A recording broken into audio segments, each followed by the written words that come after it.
تبارك الذي نزل الفرقان على عبده ليكون للعالمين نذيرا. السلام علیکم ورحمۃ اللہ وبرکاتہ.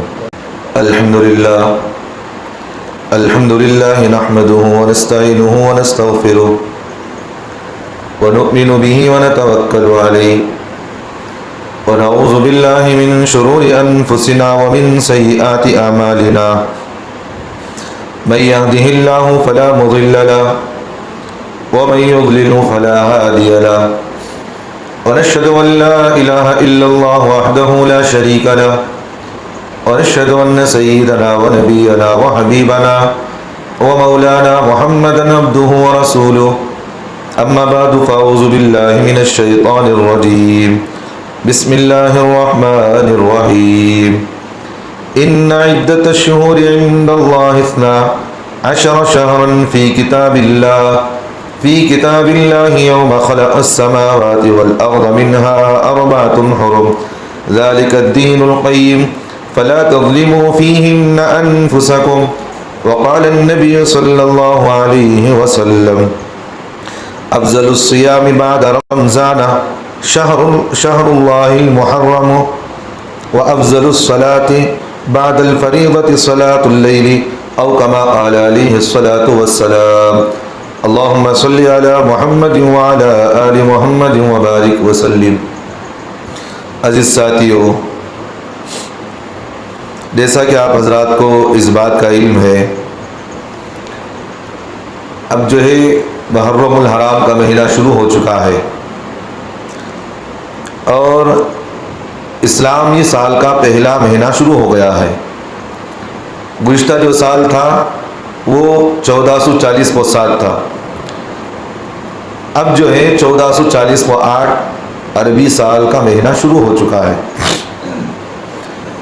اس سال کے اندر اللہ تبارک و تعالیٰ نے اس کی محرم کی فضیلت کے سلسلے میں قرآن پاک کے اندر اللہ تعالیٰ نے بہت ساری حکمتیں بیان فرمائے، بہت ساری چیزیں بیان فرمائے، اور حدیث پاک کے اندر سرکار دو عالم صلی اللہ علیہ وسلم نے ہمیں اس مہینے کے اندر کون سی چیزوں پر عمل کرنا ہے ان چیزوں کی بھی ہمیں تعلیم دیے ہیں.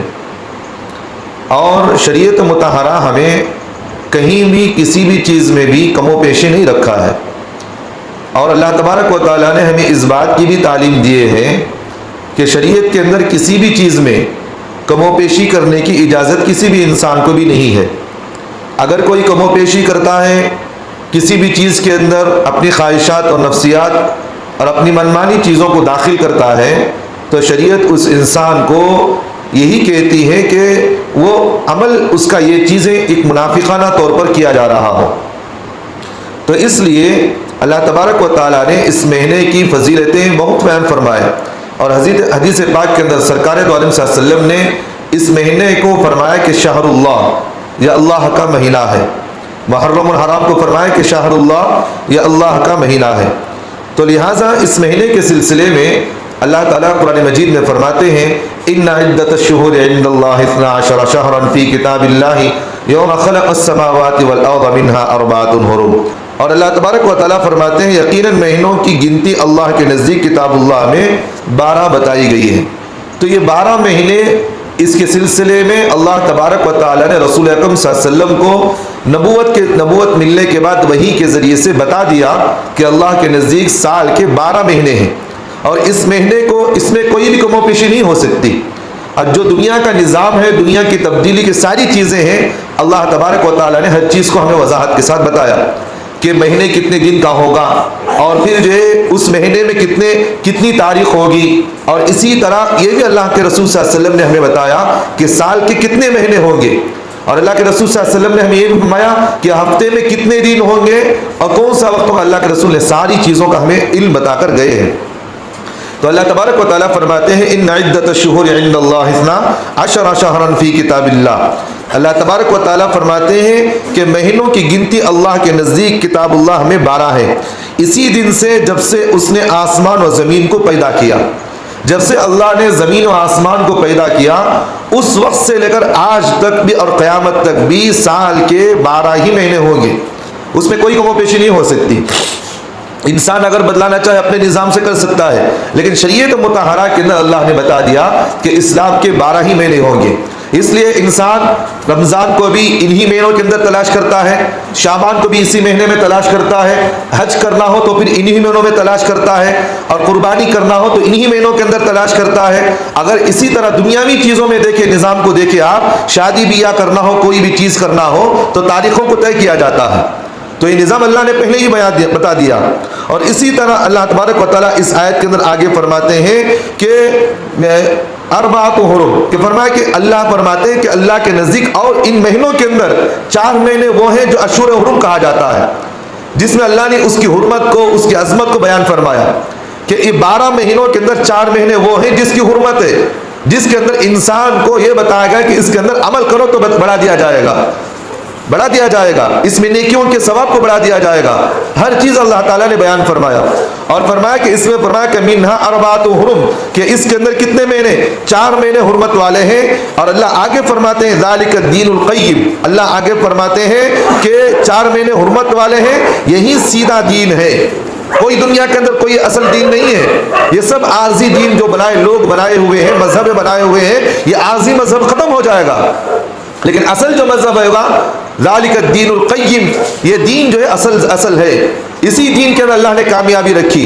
اور آگے اللہ نے فرمایا فلا تظلموا فیہن انفسکم، جو ہم نے جو تمہیں بتایا ہے کہ یہ 4 مہینے افضلیت کے ہیں، یہ 4 مہینے بڑے اہمیت والے ہیں، اللہ نے فرمایا فلا تظلموا فیہن انفسکم، تم ان مہینوں کے اندر اپنے اوپر ظلم نہ کرو، کم و بیشی نہ کرو۔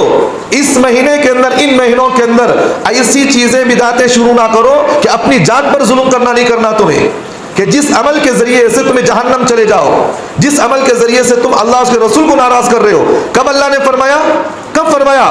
1400 سال پہلے۔ آج جو سال چل رہا ہے 1440 میں 8 ہجری شروع ہو چکی ہے۔ اللہ کے رسول صلی اللہ علیہ وسلم نے ہمیں 1400 سال پہلے یہ آیتیں تلاوت فرما کر بتا دیا کہ ان مہینوں کے اندر فلا تظلموا فیہن انفسکم، کہ تم ان مہینوں کے اندر ایسی چیزیں ایجاد نہ کرو، ایسی چیزیں نہ کرو کہ تم اپنے جانوں پر ظلم نہیں کرنا تمہیں۔ آج ہمارے معاشرے کے اندر دیکھیں، ہر مہینے کی نئی طریقے کی نئی عیدیں ہوتی ہیں، ہے کہ نہیں؟ نئی چیزیں، نئی بدعتیں ہمارے مسلمانوں کے اندر چل رہی ہیں، اور اس کو دین سمجھ کر کیا جا رہا ہے، دین سمجھ کر کرتے ہیں، اور یہ سمجھتے ہیں کہ یہ کام کرنے سے ہماری مغفرت ہو جاتی ہے، اور یہ کہا جاتا ہے، اس کے الگ الگ فضائل بھی بیان کیے جاتے ہیں، یہ کام کرو تو اتنا ثواب، یہ کام کرو تو اتنا ثواب۔ ایک نقطے کی بات ذہن میں رکھنا، فضائل جو کچھ بھی ہیں وہ قرآن و حدیث کے اندر اللہ اس کے رسول نے بیان فرما دیا۔ اب اس کے بعد اگر کوئی بتاتا ہے کہ یہ پڑھنے سے اتنا ثواب، یہ پڑھنے سے اتنا ثواب، اس کی بات کو نہیں مانی جائے گی۔ کیوں نہیں مانی جائے گی؟ فضائل کے اندر نیکیوں کی تعداد، نیکیوں کی مقدار اللہ نے اللہ کے رسول کے ذریعے سے بتا دیا۔ اب کوئی بھی اٹھ کر، کوئی نیا بندہ اٹھ کر، کوئی بھی نیا انسان اٹھ کر اپنی شریعت نہیں بنا کر اگر کوئی یہ کہتا ہے کہ یہ پڑھنے سے اتنا ثواب، یہ پڑھنے سے اتنا ثواب، اس کی بات کو نہیں مانی جائے گی، کیونکہ قرآن حدیث کے اندر اللہ اس کے رسول نے ہمیں بتا دیا کہ نماز پڑھو اتنا ثواب، حج کرو اتنا ثواب، زکوٰۃ دو اتنا ثواب، کسی یتیم کی خدمت کرو اتنا ثواب، بیوہ کی خدمت کرو اتنا ثواب، حرمت والے مہینوں کے اندر عبادت کرو اتنا ثواب، رمضان کے مہینے میں عبادت کرو اتنا ثواب، مسجد میں نماز پڑھو اتنا ثواب، گھر میں نماز پڑھو اتنا ثواب، کعبۃ اللہ میں پڑھو اتنا ثواب۔ بولے نہیں بولے ہیں؟ ہر چیز کی فضیلتیں، ہر ایک ثواب کی مقدار اللہ اس کے رسول نے ہمیں بتا دیا ہے۔ اب اگر کوئی اپنی زندگی کے اندر نئی شریعت پیدا کر کے لوگوں کے اندر درمیان میں بتاتا ہے تو ہم اسے کہیں گے کہ لاؤ بھائی، کس کتاب سے تم نے دلیل پیش کی؟ کہاں سے تم نے یہ چیز نکالی ہے؟ کہاں سے تم نے کوئی چیز ہے، یہ چیز جو ایجاد کیے ہیں، کن کی کتابوں سے نکالا ہے؟ کون سی کتاب کے اندر یہ بات لکھی ہوئی ہے؟ اگر وہ کتاب پیش بھی کر دے یا کہا کہ اس کتاب کے اندر لکھی ہوئی ہے، تو ہم یہ دیکھیں گے کہ بھائی یہ جو بات لکھی ہوئی ہے یا کسی صحیح انسان نے کہی یا کسی غلط انسان نے کہی ہے، ہر چیز کو ہم پرکھیں گے۔ اس لیے حدیثوں کے اندر اسماء الرجال ایک بڑا ایک فن ہوتا ہے، یہ بڑا اہم فن ہے، یہ اسماء الرجال کہا جاتا ہے۔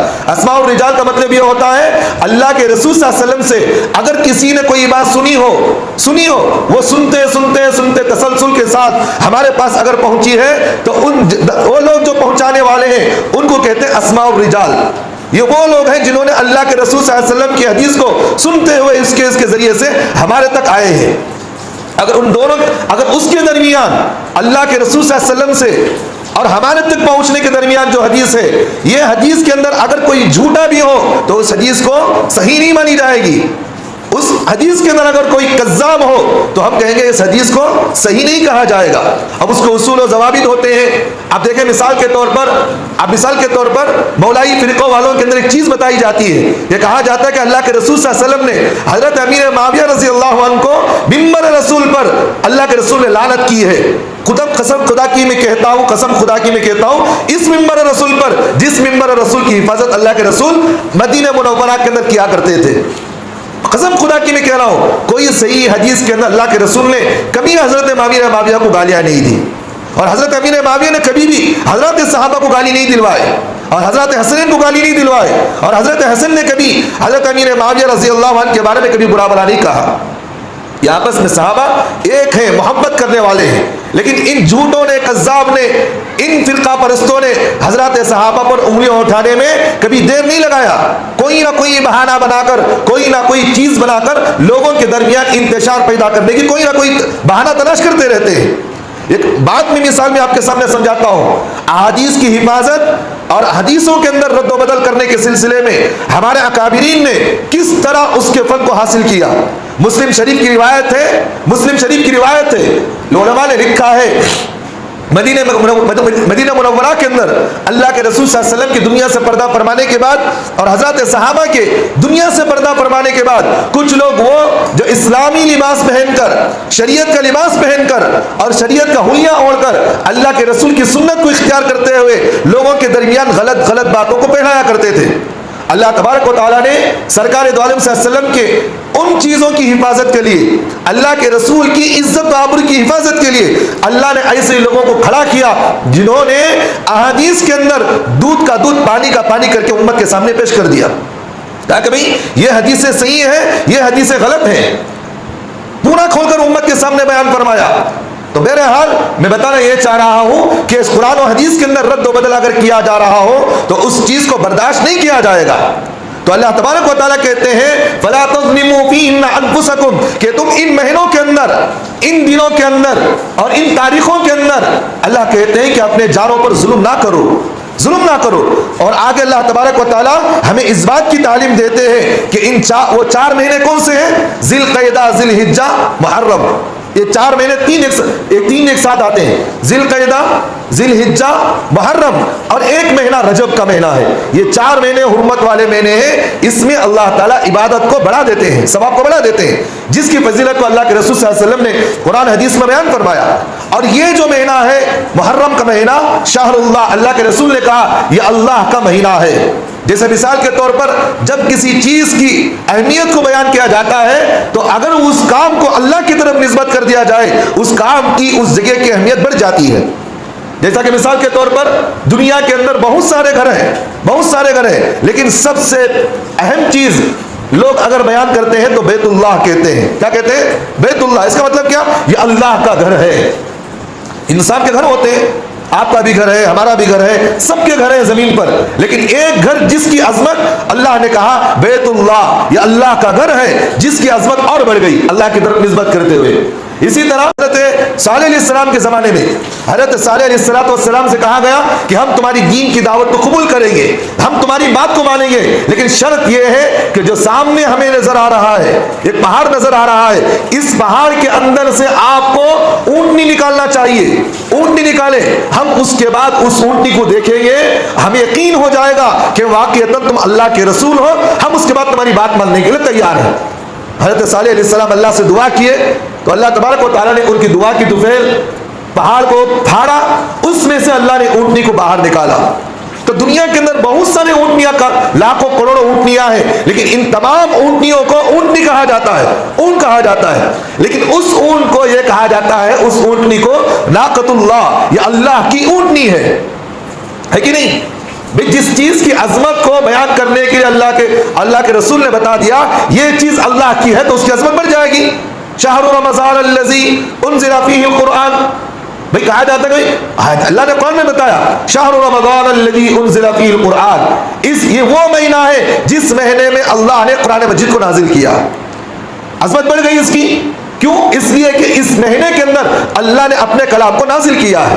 تو اس طرح یہ محرم کا مہینہ یہ عظمت والا مہینہ ہے، یہ اللہ کا مہینہ ہے، اور اس میں ثواب اللہ تبارک و تعالیٰ بڑھا دیتے ہیں. سرکار دو عالم صلی اللہ علیہ وسلم نے فرمایا، حدیث کے اندر اللہ کے رسول نے فرمایا، اگر کوئی محرم کے مہینے میں، اللہ کے رسول نے فرمایا، حدیث پاک ہے، اللہ کے رسول صلی اللہ علیہ وسلم نے فرمایا افضل الصیام بعد رمضان شہر اللہ، اللہ کے رسول صلی اللہ علیہ وسلم نے فرمایا سب سے بہترین روزے رمضان کے بعد اگر کسی مہینے کے اندر روزہ رکھنا فضیلت والا ہے، عظمت والا ہے، اہمیت والا ہے، جس میں ثواب کو بڑھا دیا جاتا ہے. پورے محرم کے مہینے میں کبھی بھی رکھو اللہ اس کے ثواب کو بڑھا دیتے ہیں. آگے میں بتاتا ہوں کہ ایک روزے پر اللہ کتنا ثواب دیتے ہیں. اور آگے اللہ کے رسول نے فرمایا افضل الصلاۃ بعد الفریضۃ صلاۃ اللیل، سب سے بہترین نماز فرض نمازوں کے بعد اگر کوئی افضلیت والی نماز ہے تو وہ جو ہے رات کی نماز، جو تہجد کی نماز ہے. جس طرح پانچوں نمازوں میں اس کی فضیلت کے بعد اگر کسی کی فضیلت ہے تو وہ تہجد کی نماز کی فضیلت ہے، اسی طرح رمضان کے روزوں کے بعد اگر کسی مہینے میں روزہ رکھنا افضل ہے تو محرم کے مہینے میں روزہ رکھنا افضل ہے. اور اسی طرح ایک حدیث پاک کے اندر اللہ کے رسول صلی اللہ علیہ وسلم نے فرمایا اگر کوئی محرم میں ایک روزہ رکھے، پورے مہینے میں ایک روزہ رکھے، سرکار دو عالم صلی اللہ علیہ وسلم نے فرمایا اللہ تبارک و تعالیٰ اس کو ایک روزے پر 30 روزوں کا ثواب دیتے ہیں. کتنے روزے؟ 30 روزوں کے برابر. اس مہینے میں اگر کوئی ایک روزہ رکھے 30 روزوں کے برابر اسے ثواب ملتا ہے. تو اس کی اہمیت ہے ہی نہیں ہے.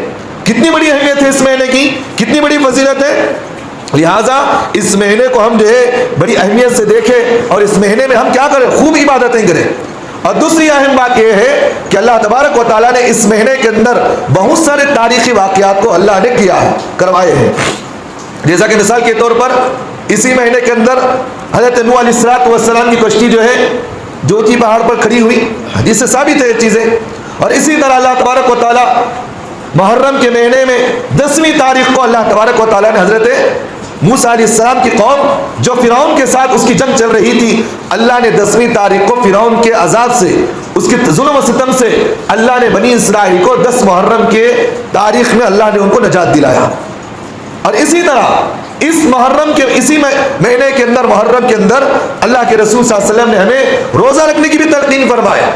تو بہرحال اس مہینے کی بڑی فضیلتیں ہیں. اور اسی طرح جیسا کہ مثال کے طور پر اللہ کے رسول نے فرمایا اگر کوئی محرم کے مہینے میں 10 محرم کو، محرم کی 10ویں تاریخ کو اگر کوئی روزہ رکھے، اللہ کے رسول صلی اللہ علیہ وسلم نے فرمایا یہ ایسا اہمیت والا روزہ ہے، عرفات کا روزہ اگر کوئی رکھتا ہو تو اس کے لیے ثواب کتنا، اللہ کے رسول نے فرمایا اس کے اگلے اور پچھلے گناہ معاف ہوتے ہیں.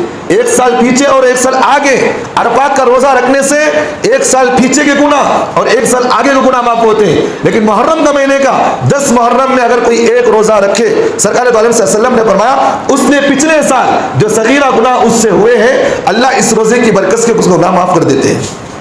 تو اس لیے محرم کے مہینے میں 10 محرم کے اندر دن جو ہے روزہ رکھے. اور اسی طرح 10 محرم کو بڑی اہم بات میں کہہ رہا ہوں، 10 محرم کے دن اور ایک چیز کیا ہے، اپنے گھر والوں کو کھانا پلانا، دسترخوان کو وسیع کرنا، ان کے لیے کھانا پلانا. سرکار دو عالم صلی اللہ علیہ وسلم نے فرمایا، حالانکہ حدیث یہ ضعیف ہے لیکن ضعیف روایت کو آدمی فضائل میں استعمال کر سکتا ہے، عمل کے لیے استعمال کر سکتا ہے.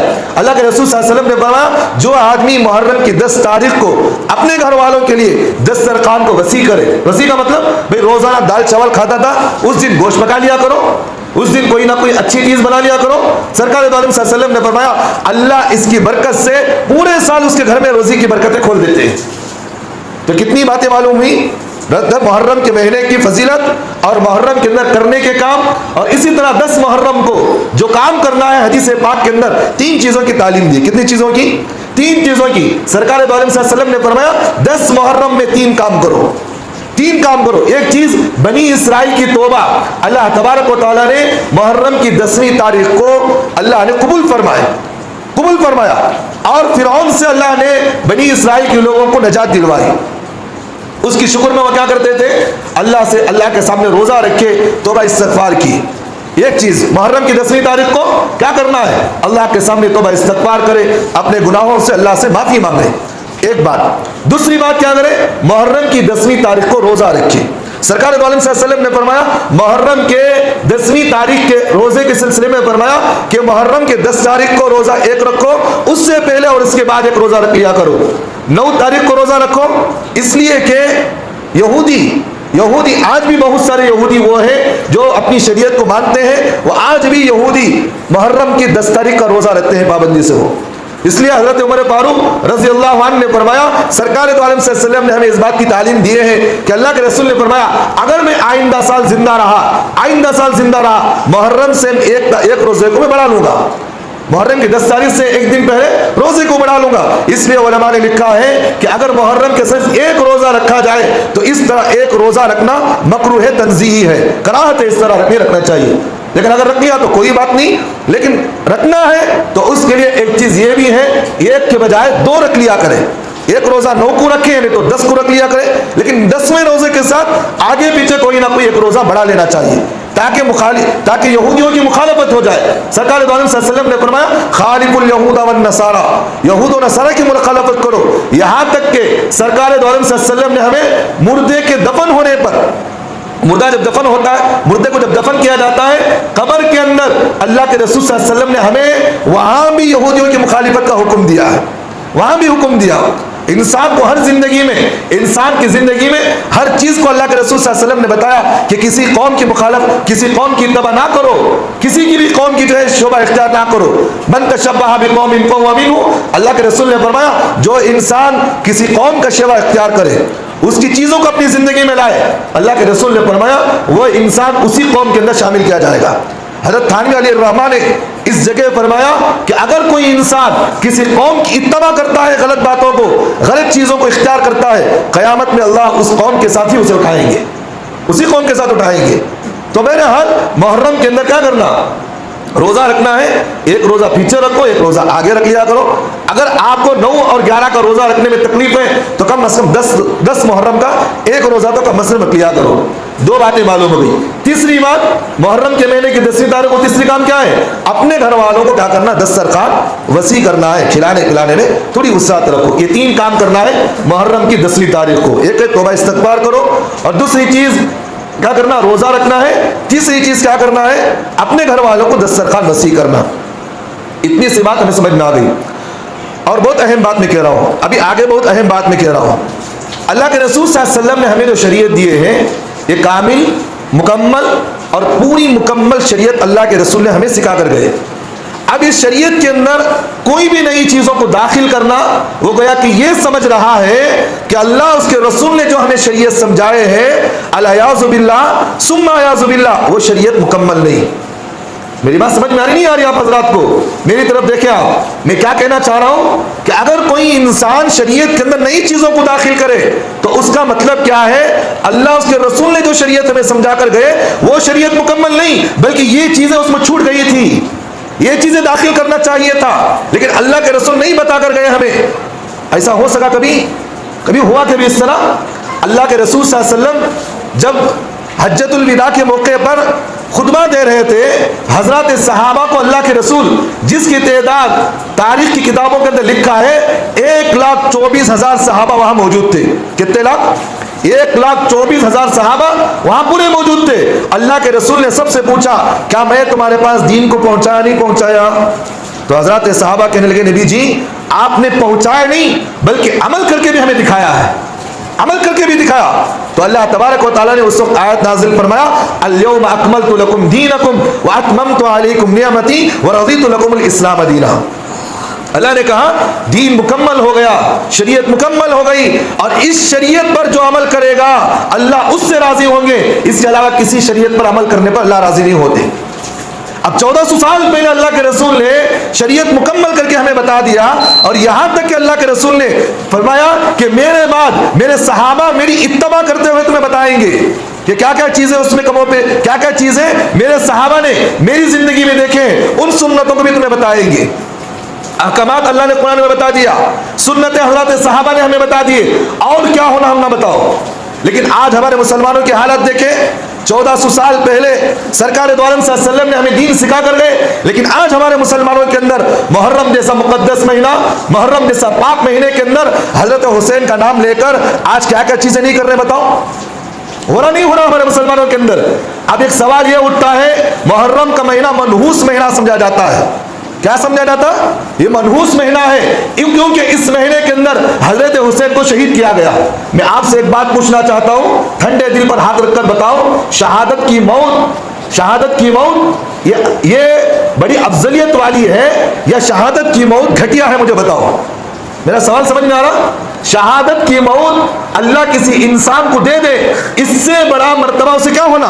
سرکار دو عالم صلی اللہ علیہ وسلم نے فرمایا میرا دل چاہتا ہے، اللہ کے رسول کی حدیث ہے، اللہ کے رسول نے فرمایا میرا دل چاہتا ہے کہ میں اللہ کے راستے میں جاؤں، مجھے شہید کیا جائے، پھر مجھے زندہ کیا جائے، پھر مجھے شہید کیا جائے، پھر مجھے زندہ کیا جائے، یہاں تک کہ اللہ کے رسول نے فرمایا میرے جسم کے اندر جتنے بال ہیں اللہ مجھے زندگی دے، پھر مجھے جو ہے شہید کیا جائے، اتنی مرتبہ میرے ساتھ ایسا معاملہ ہو۔ کون فرمایا؟ اللہ کے رسول نے فرمایا۔ اور شہید کے سلسلے میں اللہ کے رسول نے فرمایا شہید کبھی مرتا نہیں، شہید کبھی زندہ، ہمیشہ زندہ رہتا ہے۔ اب ہو رہا کیا ہمارے مسلمانوں کے اندر؟ محرم کا مہینہ آیا تو حضرت حسین کی شہادت کے نام پر نئی نئی چیزیں ہمارے مسلمانوں کے اندر ہو رہی ہیں، نئی نئی چیزیں۔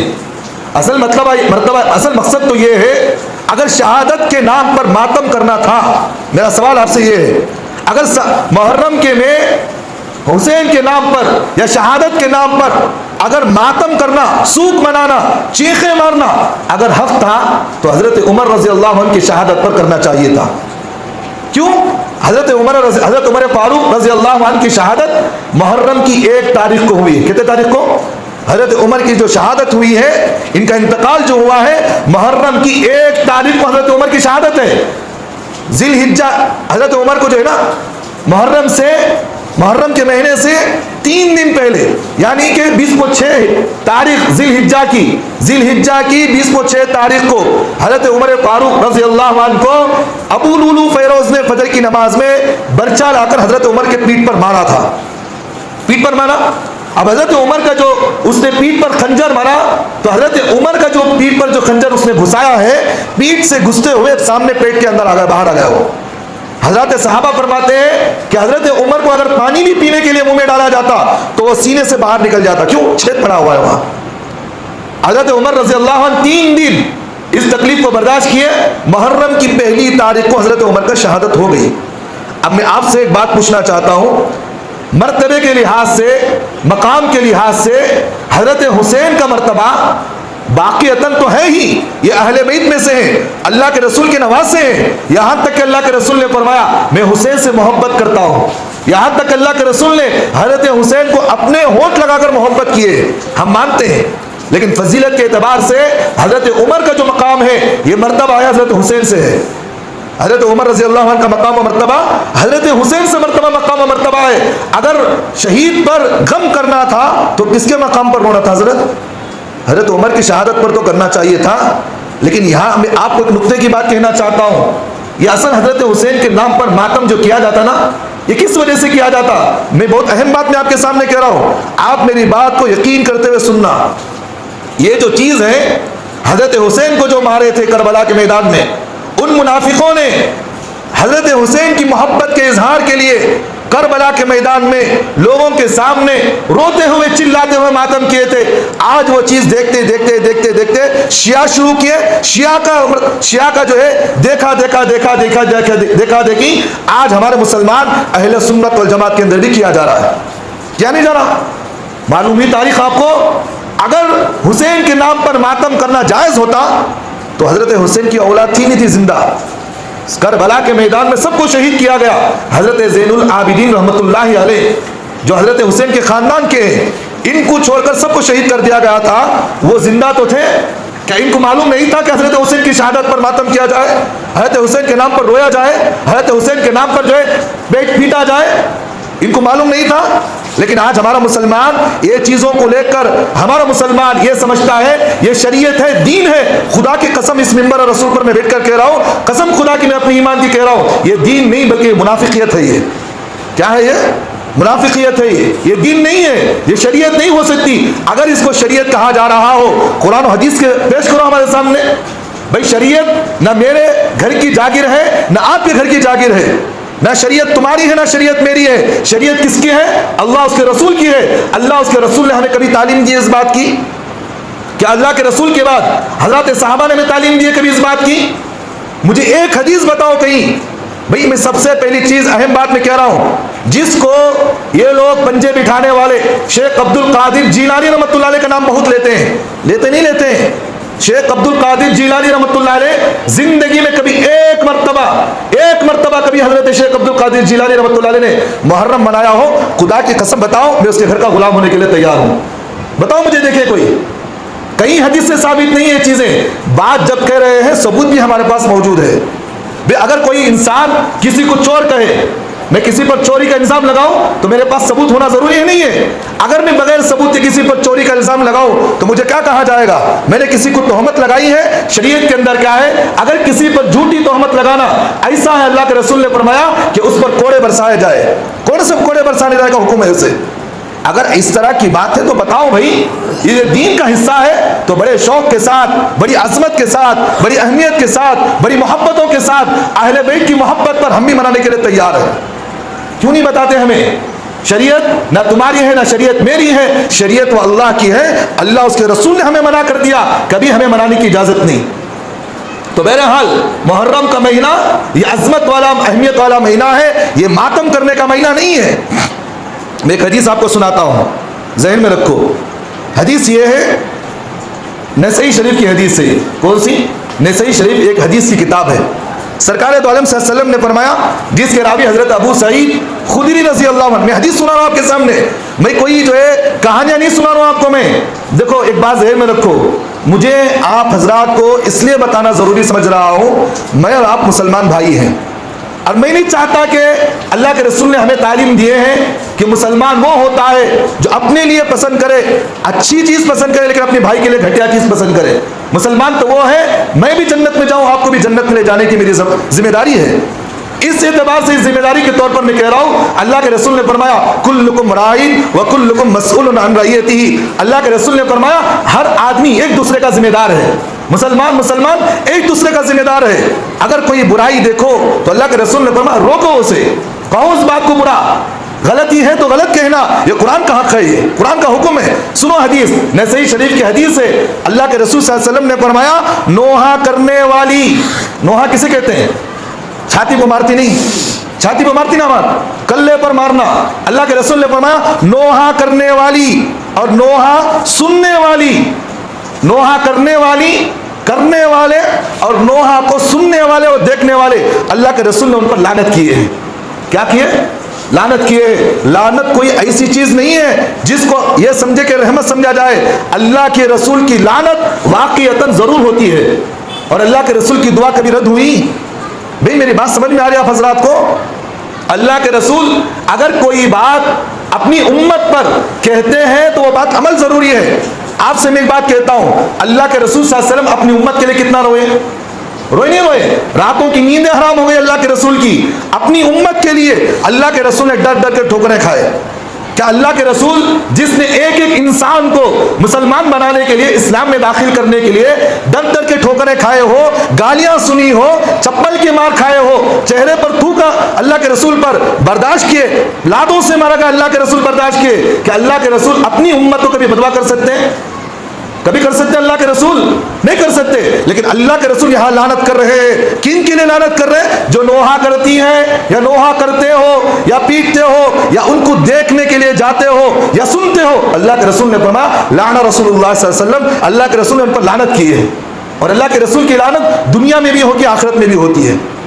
اور دوسری حدیث سنیں، یہ بخاری شریف کی روایت ہے۔ کون سی کتاب؟ بخاری شریف کی روایت ہے، صحیح بخاری کی روایت ہے، حدیث ہے 1290 پر 4 حدیث ہے یہ۔ اور جو پنجے بٹھانے والے ہیں نا ان کو یہ حدیثیں سناؤ۔ سوال میرا ان سے ہے، یہ حدیثوں کا مجھے رد بتاؤ مجھے آپ۔ پنج تن جو ہے نا یہ پاک نام ہے، یہ محمد صلی اللہ علیہ وسلم کا نام، حضرت علی کا نام، حضرت فاطمہ کا نام، حضرت حسن اور حسین کا نام، یہ پاک نام ہے۔ اس نام کو سہارا بنا کر لوگوں کو گمراہ کرنا یہ جہنم کو لے جانے کا راستہ نہیں ہے، نہیں ہے۔ اللہ کے رسول صلی اللہ علیہ وسلم کو، میں آپ سے ایک بات کہہ رہا ہوں، اللہ کے رسول صلی اللہ علیہ وسلم اپنی امت کو ہر چیز کی تعلیم دے کر گئے۔ اب میں کہتا ہوں یہ حضرات صحابہ کا نام لے کر، جو 5 صحابہ کا نام لے کر تم لوگوں کو گمراہ کر رہے ہو، یہ تمہیں دل میں گوارا کر سکتا ہے کہ جنہوں نے اپنی زندگیاں دین کے نام پر کھپا دی، تم لوگ دنیا کے لیے، دنیا کی خاطر، چند پیسوں کے خاطر لوگوں کو گمراہ کرتے ہو، پسند نہیں آتا؟ پسند نہیں آتا؟ سنو حدیث اللہ کے رسول نے فرمایا، صحیح بخاری کی روایت حدیث نمبر 1294، سرکار دو عالم صلی اللہ علیہ وسلم نے فرمایا وہ شخص ہم میں سے نہیں، اللہ کے رسول نے فرمایا وہ شخص میری امت میں سے نہیں ہے۔ کون نہیں ہے؟ اللہ کے رسول نے فرمایا غم اور مصیبت کے وقت، غم اور مصیبت کے وقت کسی کا انتقال ہو گیا گھر میں، یا کسی پر غم آ گئی، کوئی مصیبت آ گئی، اللہ کے رسول نے فرمایا چہروں پر پیٹنے والے، کیا کرنے والے؟ چہروں پر پیٹنے والے۔ یہ حدیث کی روح سے آپ دیکھو، یاد رکھنا محرم کے مہینے میں کہاں نہیں پیٹ رہے وہ لوگ، کہاں نہیں پیٹ رہے۔ اللہ کے رسول نے فرمایا چہروں کو پیٹنے والے، گریبان کو پھاڑنے والے، کپڑے پھاڑ لینا، جانوروں کی طرح پہننا کرنا، یہ شریعت ہے؟ بھئی شریعت ایک پاک چیز ہے۔ شریعت میں انسان کو چلنے کا طریقہ، بیٹھنے کا طریقہ، یہاں تک کہ اللہ کے رسول نے ہمیں پاخانہ کرنے کا طریقہ تک بتائے ہیں۔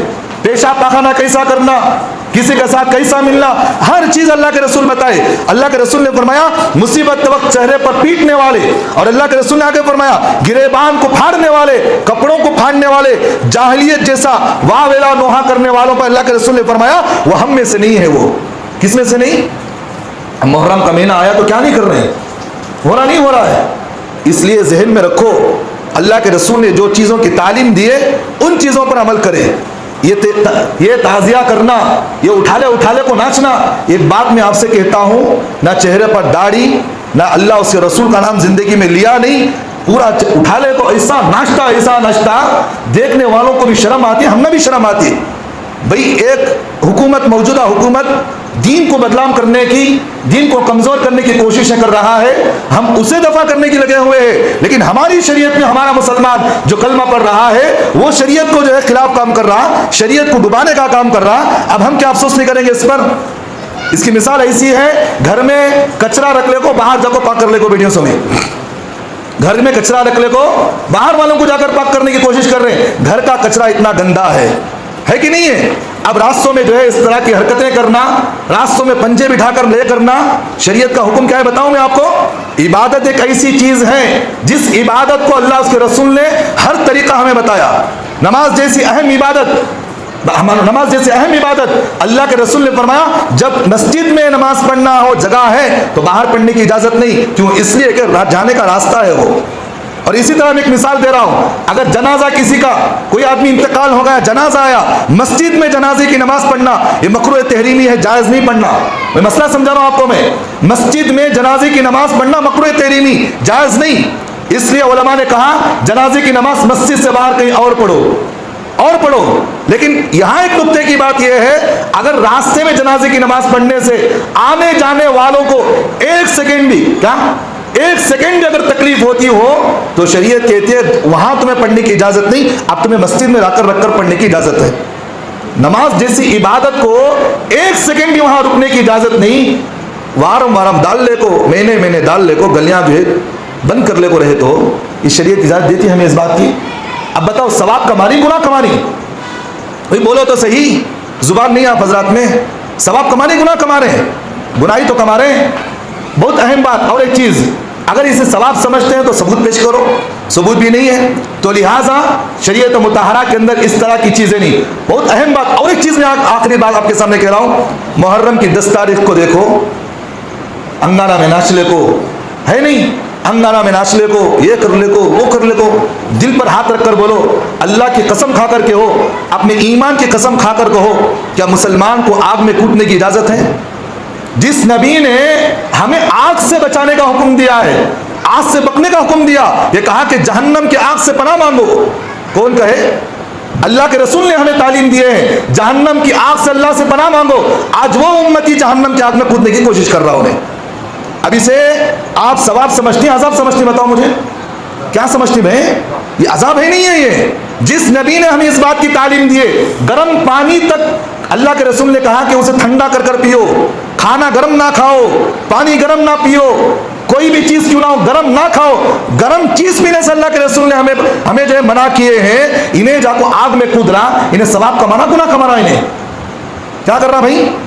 گناہ نہ کما رہا. سو اب ایک بات یہاں یہ ہے کہ اس گناہ کو گناہ سمجھنے والا بھی ہمارا مسلمان نہیں ہے. اب نے کیا سمجھتا ثواب کا کام، اب نے کیا کرتا پوری رات میں. ایک بات میں آپ سے کہتا ہوں، حضرت حسین کے نام پر ناچنے والوں سے ایک سوال کرو. حضرت حسین کربلا میں شہید ہو گئے، شہادت کا مرتبہ پائے، بڑی خوشی کی بات ہے. شہادت کا مرتبہ پانا یہ ہر انسان کی خواہش ہوتی ہے، شہادت کا مرتبہ پائے. ہاں بھی ان کو ظلماً شہید کیا گیا، اس بات کو ہم بھی افسوس کرتے ہیں. کسی پر ظلم ہوا ہے افسوس ہے ہمیں، لیکن ظلم کے نام پر جو چیزیں وہاں نہیں ہوئی وہ چیزیں اختیار کیا جا رہا ہے، اسے شریعت مانیں گے؟ بھئی حضرت حسین کے اندر پر بھاگے، کیا حضرت حسین کو لے لے کو بھاگے، تعزیہ لے کر بھاگے؟ ہاں بعض میں ایک مرتبہ آپ کو بات بتاتا ہوں، میں ایک جماعت میں تھا بلگام میں، وہاں میں جماعت میں صبح میں تھا، فجر کے بعد میں ملاقاتوں کے لیے گیا تھا. وہاں میں ایک بندے کو دیکھا، انہیں کیا بولتے ہیں اسے، وہ پنجے اٹھا لے گاتے نا، پنجے نہ بولتے ہیں اسے، اٹھا لے پایا میرے سامنے سے آیا. انہیں میں دیکھا بھی اتنا وزن اٹھا لے، وہ کیسا چاہتا ہے انہیں. وہاں دیکھا تو کوٹر نکال کر پیلے کھڑا. انہیں کیا کر رہا ہوں، انہیں کوٹر نکال یعنی کہ پیلے کھڑا. میں افسوس کا اظہار اس بات پر کریا کہ پاک نام کا پاک پنجوں کا نام لے کر یہ حرام کاری کرتے ہوئے شرم نہیں آئی اسے؟ نہ نماز نہ روزہ. افسوس کی بات تو یہ ہے، اب بولتا کیا معلوم، میرے اوپر حاضری آ گئی. کہتے الگ کیا آ گئی؟ حاضری آ گئی. کون بھی حضرت آنکھ پائے سے ہو، کون ہے اس آنکھ کو؟ میں آپ سے ایک بات کہتا ہوں، اپنے بچپن کا ایک لطیفہ سناتا ہوں، اپنی بچپن کا واقعہ سناتا ہوں. میں ایک مرتبہ ہم بچپن میں جا رہے تھے، کہیں ایسی جلوس نکلا تھا، جاتے جاتے کچھ ہمارے ساتھ شریر بچے بھی تھے. اب جو جا رہے تھے ہم لوگ، راستے میں دیکھے تو انہیں پھینک مارنا شروع کر دیا، کھڑے کھڑے ڈانس کرنا شروع، ڈسکو ڈانس، بریک ڈانس سب شروع کر دیا. اب سامنے کھڑے والے بولے کون بھائی؟ ہم کو حضرت آ گئے، حضرت آ گئے، حضرت آ گئے. بڑا پریشان، وہ کون کی حضرت بھی؟ اللہ والے لوگ سب آ رہے اسے یوں چوم رہے اسے. کیا کرتے ہیں، بچپنا تھا، شرارت بنا تھا، ہم بھی کہے چلو اچھی بات ہے، یہ کر رہا تو ہم بھی کریں گے. بچپن میں بچہ جو ہے دیکھ کر سیکھتا ہے. تو بعد میں ہوا اس طرح. لیکن اس کے دوستوں میں کچھ دوست ہمارے ساتھ کھڑے ہوئے تھے، انہیں بولے حضرت آنکھ پائے، حضرت آنکھ پائے. انہیں کیا کریا، جب حضرت آنکھ پائے پھس پھس آوازیں نکالنا شروع. اب اس میں سے ایک جنا کیا کریا، دیکھا کبھی اس کی آوازیں کیسے نکل رہی، اللہ اللہ تسبیح نکالنا شروع. اب اس میں سے کیا کرے، ایک جنا سوئی نکال کر چبا ڈالا اسے. کیا کریا، سوئی نکال کر جیسے ہی چبایا، وہاں ذکر کے بجائے ماں بہن کی گالیاں شروع کر دیا. انہیں کون رمایا سو، کون رکھا سو، گالیاں شروع، کون کی اماں کی، بھانا کی گالیاں شروع. اب ہمیں بولے حضرت گالیاں دینی نہ کری ان سے. بھئی حضرت آنکھ پہ ہے تو چبائے تو ہی معلوم ہوتا. بھئی حضرت آنکھ پر ہے تو عبادت کرنا سو، ذکر کرنا سو. یہاں دیکھے تو کر رہا کیا انہیں، جیسے ہی چبائے گالیاں شروع، اماں بہن کا گالیاں شروع کر دیا انہیں. اب ایسے حضرتوں سے پوچھو، ایسے حرکتوں پر حضرت آتی کہاں کبھی؟ نہ زندگی میں، نہ نماز نہ روزہ، مہینے مہینے چلے آتے، پانی نہیں نہاتا ہے، نہیں سڑی باس رہتی آنکھ پر. اور وہ اٹھا لے کو ناشتہ، ایسا ناشتہ، نیت کیا، میں اٹھا لے گیا تو اللہ میری ضرورت پوری کر دیتا. قسم خدا کی نماز کے علاوہ کوئی اور ہمارے لیے حل نہیں ہے. اللہ کے رسول کو جب بھی کوئی تکلیف آتی ہے تو اللہ کے رسول کیا کرتے، سب سے پہلے مصلی بچھاتے، اللہ کے سامنے دعا کرتے، اللہ کے سامنے روتے. اس کے علاوہ اللہ کے رسول کے پاس اور کوئی ہتھیار تھا کیا؟ بولو. جنگ بدر میں اللہ کے رسول کے ساتھ 313 صحابہ تھے، 313 صحابہ. جنگ کا میدان تھا. اللہ کے رسول چاہتے تو صحابہ کیا کہتے، انگار بچھاؤ، ناچنا شروع کرو، بولتے نہیں بولتے. لیکن اللہ کے رسول کیا کیے، مصلی بچھائے، دعا کیے. قسم خدا کی اللہ نے قرآن میں کہا، اللہ کے رسول کی رات کی عبادت دعائیں اللہ نے آسمان سے فرشتوں کو اتارے ان کی مدد کے واسطے. کون اتارے؟ فرشتوں کو اتارے. اب انہیں کیا، ناچتے کو پھرا تو اللہ کی مدد نہیں بلکہ شریعت کا مذاق اڑا رہا، سونے دین کا مذاق اڑا رہا. اب انہیں اٹھا لے کو ناچ لے کو پھرا تو یہ بے غیرت عورتیں، جن عورتوں کے چہرے پر اللہ کے رسول نے ہمیں تعلیم دیے کہ چہرے کو چھپاؤ، یہ عورتیں بے غیرت بن کر جا کر اسے پاواں دھلا رہی، اسے دھلاتے نہیں دھلاتے. اب لے جاؤ، کہتے ہیں حضرت میں تمہارے پاس جو ہے گڑ پٹانے لے کو پھوکو، بولتا انہیں کیا پڑھنا نہیں پڑھنا اللہ جانے. بوٹا بٹھا کو صرف فاتحہ پوچھے تو فاتحہ نہیں آتی اسے، کلمہ پڑھو بولے تو لا الہ الا اللہ محمد رسول اللہ کہتا انہیں ہے نہیں. اب اسے کیا پڑھنا معلوم نہیں، سورہ فاتحہ پڑھنا معلوم نہیں، وہ کیا بکتا، وہ کوسا منتر پڑھتا معلوم نہیں. پڑھ کو پھوک ڈالا تو وہ تبرک کو ایسا لے کر جاتی ویسے اللہ جنت سے اسے کیا کی بھیج لیا کرنا اسے ہے نہیں. وہ لے جا کو تبرک پورے گھر والے جا کو ایسا کھاتی، وہ نیچے کنکر گرا تو ہی اٹھا کو پوچھ کو کھا جاتی. کر رہے نہیں کر رہے ہیں، یہ حرکتیں شریعت نہیں ہے، یہ شریعت نہیں ہے، یہ شریعت کا مذاق اڑایا جا رہا ہے. ہم مسلمان عورتیں دیکھو، وہ جلوس نکلیا تو بے غیرت بن کر پوری مسلمان عورتیں جا کر کھڑی رہتی ہیں. عورتیں جو ہے اللہ نے حکم دیا وقرن فی بیوتکن ولا تبرجن تبرج الجاہلیت الاولی، اللہ کہتے ہیں کہ تم زمانے جاہلیت کی طرح باہر نہ نکلو. نماز جیسی عبادت کو عورت میں مسجد میں آنے کا اجازت نہیں ہے. اجازت نماز جیسی عبادت، یہاں تک کہ علماء نے مسئلہ لکھا ہے اگر عورت کعبۃ اللہ میں گئی ہے حج کرنے کے لیے، عمرہ کرنے کے لیے، مدینہ منورہ کے اندر بھی ہے، تو علماء نے مسئلہ وہاں بھی لکھا ہے. حدیث کے روح سے اللہ کے رسول نے فرمایا میری مسجد میں میرے پیچھے پڑھنا اس سے زیادہ افضلیت یہ ہے کہ تم گھر میں پڑھو نماز. وہاں بھی ہم عورتوں کو یہی تعلیم دیتے ہیں، مکے میں جا کر نماز پڑھنا ہے تو اس سے بہتر یہ ہے کہ تم اپنے گھروں کے اندر نماز پڑھو، اپنے گھروں کے اندر نماز پڑھو، اس سے زیادہ تمہیں ثواب ملتا وہاں، ہے کہ نہیں. نماز جیسی عبادت کو عورت تو گھر میں مسجد میں آنے کی اجازت نہیں. روڈا پوجا کو ماتم مارلے کو رہتی انہیں ناچنے والا بھی کہاں نستا سو معلوم کہاں بھائی کہاں دیکھتا ہو زیادہ ناچتا، انہیں ناچتا نہیں نستا. حضرت جو ہے عام کو جو حضرت تھی نا وہ حضرت جو عورتوں کی شوقین رہتی ہیں. کون سے اور کس کے شوقین؟ عورتوں کی خواہش رہتی ہے، عورتوں کی شوقین رہتی ہے. وہ حضرت ناچتے بھی کہا عورت لڑکیاں دکھ گئے چھوکریاں دکھ گئے ناچتے پٹی دکھ گئی کو ناچتا بیٹھ کو ہاتھ چنے. یہ حرکتیں چھوڑو، شریعت نہیں ہے، شریعت کا مذاق ہے. اس لیے پوری بات کا خلاصہ میں آپ سے کہہ رہا ہوں فلا تظلموا فیہن انفسکم، اپنے جانوں پر ظلم نہ کرو. کون کہہ رہا ہے یہ؟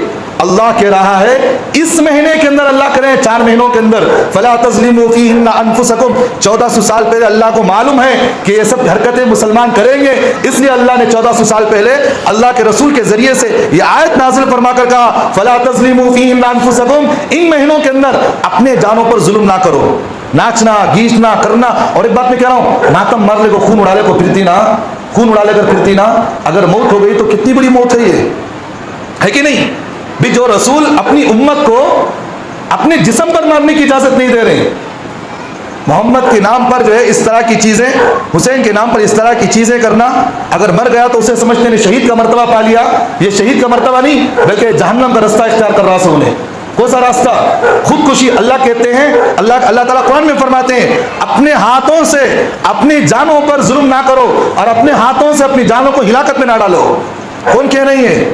اللہ کہہ رہے ہیں. بھی جنت اللہ کے پاس ہے، تو اگر اللہ چاہتے ہیں کہ جنت میں آئے انسان چاہتا ہے کہ اللہ کی جنت میں جاؤ، تو جو راستہ اللہ اس کے رسول بولے وہ راستے سے گیا تو نہ جنت ملتے اسے. میں جیسا چاہوں میرے خواہشات جیسا ہے ویسا میں ناچنے کو پھروں بولے تو اللہ جنت نہیں دیتے اسے، بلکہ کام اس نے اللہ سیدھا اسے خالدین فیہا ابدا سیدھا جہنم میں لا کو ڈالتے ہیں اسے. اس طرح کی چیزیں نہ کرے. اگر کوئی کر رہا ہے غلط کام ہے، ہم بھی کہیں گے، شریعت بھی کہتی ہے غلط کام، ان چیزوں میں نہ جاؤ. اور ایک چیز میں آپ سے بڑی جرت کے ساتھ کہہ رہا ہوں، جرت کے ساتھ کہہ رہا ہوں، آپ مجھے کچھ بھی کہو. گنیشا بٹھایا والا آدمی انہیں بھی کیا کرتا، گلی کوچوں کو جو ہے کیا کرتا ہے بلاک کر دیتا، شروع کر دیتا. اب انہیں جو کر رہا کام یہ 5 ٹن کا نام دے کر جو کام کر رہا، اس کے اور ہندو میں کیا فرق رہا مجھے بتاؤ. مجھے آپ بتاؤ بھی مجھے. کوئی ابھی ہو سکتا کوئی ایسا انہیں جا کر جو ایک مورتی کے سامنے سر جھکا رہا، انہیں جا کر پنچ کے سامنے جا کر سر جھکا رہا، انہیں جھکانا نہیں جھکا رہا، وہاں جا کو پلو پکڑ لے کو ایسا پڑتا سو کیا اس کے سامنے سجدے کیا. اللہ جو ہے مسلمان کو اس بات کی تعلیم دیے ہیں اللہ کے علاوہ کسی کے سامنے سر نہیں جھکانا. یہ غیر اللہ کے سامنے سر جھکانے کی اجازت دیتے ہیں ہمیں، اجازت ہے اسے وہاں جا کر سر جھکانا، اسے جا کو پاوا پڑھنا. انہیں کون کی مرشد، اسے کلمہ تک پڑھنے نہیں آتا، اسے جا کو بولتے ہیں حضرت تمہارے پاوا لو، تمہارے پاوا پڑتی کرتی اسے. پورا سال پورا کوٹر مارلے کو پھرتا، پوری گلی میں گالیاں دینے کو پھرتا، پوری گلی میں بے حیائی، پوری گلی میں غلط کاموں میں ملوث رہتا، گانجا ڈرگس میں رہتا. محرم آیا تو پورا پاک صاف ہو بڑھیا تھا انہیں. اب ہمارا مسلمان جا کو پاوا پڑتا اس کے ولیبہ ولیبہ ولیبہ کہتے ہے کہ نہیں. انہیں بھی جہنم میں جانا، آپ کو بھی جہنم میں لے جائے گا. اس لیے ان سب چیزوں سے بچے اور ان سب چیزوں سے دور رہے. اپنی مستورات کو باقاعدہ کہے، یہ شریعت نہیں بلکہ شریعت کا مذاق ہے. اللہ اس کے رسول کو ناراض کرنا ہے. جس طرح غیر مسلم ایک اپنی مندر کے سامنے ایک پوجا کر رہا ہے، ایک جو کیا کرتے ہیں اسے بدھ کے سامنے سر جھکا رہا، ایک مسلمان ہوتے ہوئے ہمیں بھی جا کر وہ کام کر رہے ہیں، تو اس میں اور ہمارے میں کیا فرق رہا مجھے بتاؤ. فرق رہا کچھ؟ میری بات سمجھ میں آ رہی ہے کچھ آپ حضرات کو؟ آ رہی نہیں آ رہی آپ حضرات کو؟ تو اس لیے سمجھو تھوڑی بات میں کیا کہنا چاہ رہا ہوں. شریعت اتنا مذاق نہیں جو ہر ایرا گیرا نتو گیرا آ کر جو ہے شریعت کا نام لے کر مذاق اڑانا شروع کر دے. ہم برداشت نہیں کریں گے، اس بات کو برداشت نہیں کریں گے. ہم شریعت کو جانتے بھی ہیں، شریعت کو مانتے بھی ہیں، شریعت کے راستے پر چلتے بھی ہیں اور شریعت کو بتاتے بھی ہیں. اور شریعت کے اندر کم و پیشی ہو تو موت کی آخری سانس تک، زندگی کی آخری سانس تک اپنی زندہ رہتے ہوئے کبھی ہم ان چیزوں کو برداشت نہیں کریں گے. شریعت کا نام لے کر تم جو ان چیزوں میں غلط چیزیں داخل کرو. آخری بات محرم کے 10ویں تاریخ کو روزہ رکھو دن میں. محرم کی 10ویں تاریخ کو روزہ رکھنے کے بجائے شربتاں پیلے کو وہاں دیکھو تو پانی نہیں سکا, انتقال, شہید ہو گئے, انہیں شربتاں پیلے کو پھر رہا, انہیں کیا پھر رہا. اب کیا دعویٰ کرتا معلوم, یہاں شربت بانٹے تو ان کو پانی ملتا, کہتے یہاں شربت بانٹے تو ان کو پانی ملتا. یہ دنیا کا سڑیا سو پانی جنت کا پانی چھوڑ کو پیتی ہو نا, پیتی کیا بھائی. کئی چیز سمجھنے کی بات میں کہہ رہا ہوں آپ حضرات کو, ہنسنے کی نہیں, افسوس کی بات میں کہہ رہا ہوں. بھئی اللہ کے رسول جو ہے محرم کی 10 تاریخ کو روزہ رکھنے کی تعلیم دیے ہیں. جو نبی کی سنت کو چھوڑ کر علیہ لینا, روزوں کو توڑ کر لوگوں کو جو ہے برائی کی طرف اکرا رہا ہے, انہیں شریعت ہو سکتی ہے وہ؟ بھئی شریعت کا مذاق ہے وہ چیزیں. جو رسول ہمیں روزہ رکھنے کا حکم دیا, وہ رسول کے نام کو توڑ کر شربتیں پلا رہا ہے, انہیں صحیح کام کر رہا, غلط کر رہا انہیں. بھئی غلطی نہیں, بھئی بھوکا رہنا عبادت ہے, کھانا پینا عبادت نہیں. اب انہیں محرم کی 10 تاریخ کو تو شربتاں پلالے کو ایسا دکھتا جیسا کہ انہیں گنیشا بٹھا تو چندہ کر لے کو پھرتا, انہیں محرم کے اندر پنچے بٹھا تو پوری گلی میں چندہ کرتا. انہیں کرنا نہیں کر رہا. آپ حضرات دکانے والے جانتے ہیں, نہیں دیا تو وہ یہ گلاٹا تیرے رکھنے دیتی دکان, ہمیں معلوم تجھے کیا کرنا, بولتے نہیں بولتے. اب انہیں کیا کرتا, ظلم کو دور کرنا نا, حضرت لے لے جاوا کسی اتری سو بلا لے لے جا کرتا, انہیں بولتا نہیں بولتا ہے اس طرح. عبادت جو ہے اپنے پیسوں سے کی جاتی ہے, کسی سے ظلم کر کے منگی نہیں جاتی عبادت. اب انہیں کیا کرتا, محرم کے 10 تاریخ کو لینا گلی کوچوں میں شربتاں پلانا, کیا بھائی اس کا مقصد, یہاں پانی پلا تو ان کو پانی ملتا, کہتے سمجھنے کی باتیں نہیں ہیں. یہاں پانی پلانے سے وہاں ان کو بھائی ثواب جو ہوتا ہے, روزہ رکھ کر ثواب پہنچاؤ, اس سے بڑی اہمیت کیا ہونا آپ کو. ہم اس کے ساتھ آپ کے ساتھ جڑے ہوئے ہیں. کھانا پلانا عبادت نہیں ہے, کھلانا پلانا عبادت اور جگہ ہوتی ہے. جہاں اللہ کے رسول صلی اللہ علیہ وسلم جس وقت میں ہمیں عبادت کا حکم دیے وہ وقت میں کرنا وہ صحیح طریقہ ہوتا ہے. اسی لیے کہتے ہیں نہج نبوت, مزاج نبوت کو سمجھ کر عبادت کرو, اللہ جو ہے اس کا ثواب بڑھائیں گے. نہج نبوت, مزاج نبوت, طریق نبوت کو چھوڑ کر اگر تم کام کرو گے, وہ طریقہ وہ راستہ آپ کو کہاں لے جائے گا, جہنم میں لے جائے گا. اللہ ہم تمام کو عمل کی توفیق عطا فرمائے. وَأَقُولُ قَوْلِي هَذَا وَأَسْتَغْفِرُ اللَّهَ لِي وَلَكُمْ وَآخِرُ دَعْوَانَا الْحَمْدُ لِلَّهِ رَبِّ الْعَالَمِينَ.